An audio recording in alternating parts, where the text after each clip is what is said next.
Saudi अरब में काम करने वाले विदेशियों की संख्या लगातार कम हो रही है।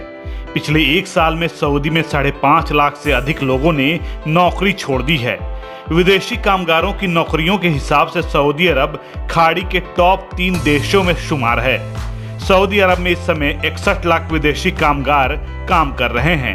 पिछले कई महीनों में सऊदी अरब ने अपने देश के श्रम कानूनों को काफी लचीला भी किया है, लेकिन सऊदी अरब की general authority of statistics and general organisation of social insurance के आंकड़ों के अनुसार जून 2020 और जून 2021 के बीच निजी और सरकारी क्षेत्रों में काम करने वाले विदेशियों की संख्या में 5,71,000 की कमी आई है।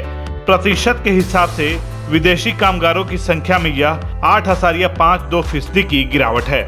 इस रिपोर्ट में बताया गया है कि सार्वजनिक और निजी क्षेत्रों में काम कर रहे सोशल इंश्योरेंस सिस्टम में सऊदी और गैर सऊदी लोगों की संख्या 87 लाख से घटकर 82 लाख पहुंच गई है।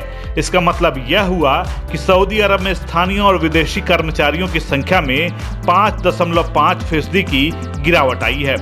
सऊदी अरब में लगातार घट रही विदेशी कामगारों की संख्या के पीछे सबसे बड़ा कारण कोरोना महामारी है।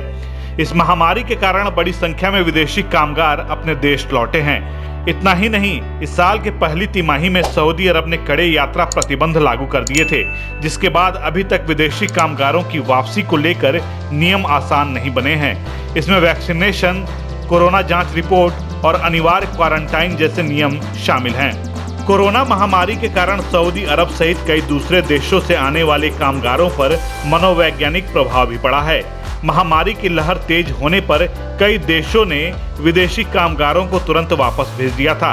अब थोड़े बहुत देश जो विदेशी कामगारों को बुला रहे हैं, उन्होंने भी कड़े नियम कानून लागू कर दिए हैं।